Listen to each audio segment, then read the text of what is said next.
давоми 2 сол мешавад ки олимзода ситора аз хонандаи фаъоли китобхонаи марказии ноҳияи вахш маҳсуб ёфта ҳамарӯза фориғ аз дарсҳо вақти бештарашро дар толори хониши китобхона мегузаронад. ба гуфтаи ӯ қабл аз бо мизу курсӣ муҷаҳҳаз набудани толори хониш ва шароити номусоид дар китобхона китобҳои лозимаашро номнавис карда ба манзили зисташ мебурд ва дар шароити хона ба мутолиаи китоб мепардохт. ситора яке аз иштирокчиёни озмуни ҷумҳуриявии фуруғи субҳи доноии китоб аст мебошад. аз ин рӯ пайваста рӯи китоб кор мекунад ва имрӯз хушҳол аз он аст ки дар китобхонаи мазкур як шароити созгоре муҳайё карда шудааст. агар ба солҳои пеш назар андозем, дар китобхонаи марказӣ китобҳои тозанашр камтар буданд, вале имсол шумораи китобҳои тозанашр дар китобхона бештар шуданд ва инчунин ҷои нишаст барои мутолиаи китобҳо бар китобхона фароҳам оварда шудааст ва мо метавонем китобҳоро аз китобхона дастрас намуда дар ҳаминҷо мутолиа намоем. китобҳое ки дар китобхонаи мактаб набуданд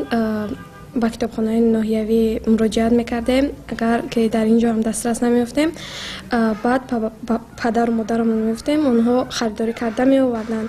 хушбахтона ҳозир шумораи китобҳои тозанашр дар китобхона бештар аст. дигар мо ягон пули зиёде сарф наменамоем ки аз дигар ҷо китоб харем. ҳамаро аз китобхона дастрас менамоем. баъд аз пахши телевизиони Сафина ки омад ба ноҳия, китобхонаи марказии ноҳия ва китобхонаҳои ҷамоатҳои деҳотро сабт карда ба навор рафт, мо китобдорони китобхонаи марказӣ тасмим гирифтем ки он камбудиҳое ки дар сабти телевизион рафтанд онро ислоҳ кунем ва аз пайи ислоҳи он ҳам шудем.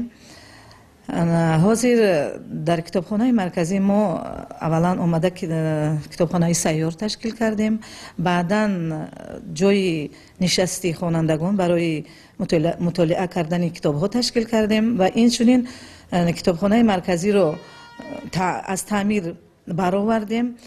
дар ниятмон ҳаст ки ба китобхонаҳои ҷамоатҳои деҳотҳо шурӯъ мекунем.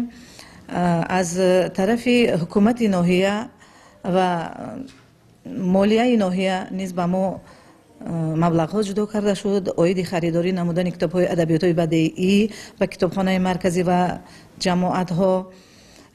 мо инро албатта ислоҳ кардем. ба китобхонаи марказӣ 57 адад китоби тозанашри бадеӣ ворид кардем, 1 адад компютер низ ворид кардем.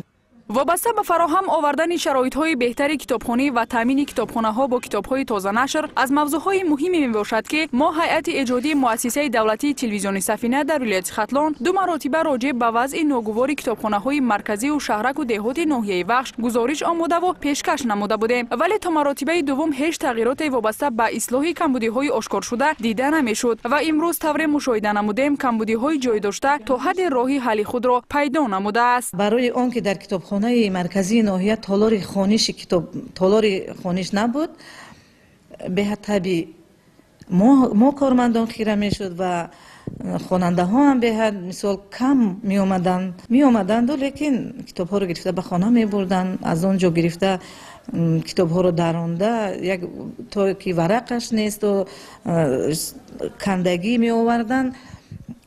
ба ҳамин лиҳоз мо тасмим гирифтем ки як зали хониш ташкил кунем ки то ин ки мо хонандаҳоро бинем, бо хонандаҳо ҳам суҳбат шавем, аз тариқи озмунҳо бо ҳам суҳбат шавем. миннатдор аз хонандаҳое ҳастем ки имрӯз гӯё ки китобхонаи ноҳияи вахш боз аз сари нав зинда шудаасту мо хонандаҳоро бо рӯҳи болида қабул мекунем ки ин қаблан дар китобхона набуд ва мо беҳад хурсанд ҳастем аз ин ки имрӯз толори хониши китобхонаи марказӣ бо хонандагон пур ҳастанд. дар бештари китобхонаҳои деҳотӣ низ чунин мушкилиҳо ба назар мерасид ки ин омил ҳам боиси беаҳамиятии сокинон ба китобхонаҳо ва ҳам аз бетаваҷҷӯҳии масъулин дарак медод ки гӯё аз набудани китоби тозанашру утоқи тангу торик ва набудани барқу ҷои нишаст хабаре надоштанд. хушбахтона баъди таҳлилу баррасии ҳайати эҷоди айни замон вазъ дар китобхонаҳои деҳотӣ камубеш дигар шуда, хонандагон сари вақт омада дилхоҳ китобҳои зарурияшонро аз китобхонаҳои деҳаашон дарёфт мекунанд. баъди омадани шабакаи телевизиони Сафина мо камбудиҳомон бисёр буд. мизу курсӣ надоштем, китобҳои тозанашр надоштем. чуноне ки шумо мебинед ҳозир камбудиҳо ҳама бартараф шудагӣ китобҳои нави тозанашр ворид кардем, мизу курсӣ гирифтем. бо мо хайр кӯшиш мекунем ки در آینده شرایط رو بهتر کنیم. حاضر خوانندگان شمارهشون زیاد شده، میآیند کتابای دلخوششون میآورند، خیلی بهتر است. اولا پدر و مادرم خواطر میشدند که فرزندان آنها به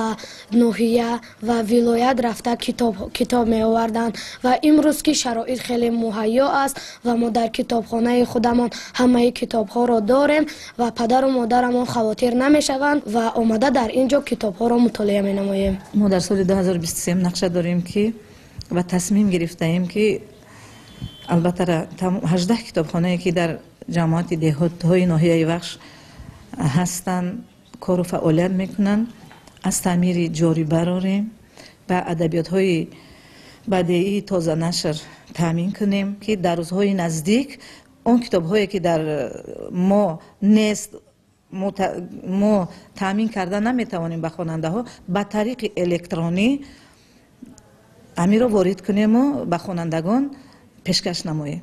با اطلاع مسئولین کتابخانه برای تطبیق دستور و هدایت‌های پیشوای ملت در سمت ترغیب و تشویق کتاب، جلب خوانندگان نو به کتابخانه و تشکل فرهنگ مطالعه کتاب از راه واسطه‌های معاصر فعالیت کتابداری استفاده برده، همکاری را با تمام ساکنان و اعضایان فعال کتابخانه‌های مرکزی و دهاتی ناحیه مذکور با اصول خانه به خانه به راه ماندند. بر ضمن این برای کارمندان کتابخانه شرایط بهتری کاری با مجهز گردانیدن میز و کرسی آباد و استوار فراهم آورده شده است که توانند تا ساعت معین در شرایط مساعد کتابخانه ها مشغول کار گردند. وقتی که زمستان سرد آمد ما کارمندان کتابخانه مرکزی تصمیم گرفتیم که تا که این خوانندگان را ما از دست ندهیم، خوانندگان ما همه وقت فعال باشند و منزل و به خانه های خوانندگان برده کتاب ها را دسترس میکردند. مورد به ذکر است که امروز کتاب و کتابداری به موضوع روز تبدیل یافته است و توجه اهل جامعه به این مسئله از اقدامات رهبریت عالی مملکت منشأ میگیرد، چون این شب و روز در سرتاسر کشورمان آزمون‌های گوناگون سطح جمهوریوی راه اندازی شده است که در آن نقش کلیدی را کتابخانه‌ها می‌بازند. پس مسئولین را ضرور میباید تا که برای فراهم آوردن شرط و شرایط مساعد در کتابخانه‌های مرکزی و دهاتی چاره‌های ضروری اندیشیده، خوانندگان و دوستداران اهل کتاب را به این درگاه معرفت جلب سازند. گزارش شعلای احمدخان و اسکندر دولتوف برای برنامه اطلاعاتی نوید از ناحیه وخش.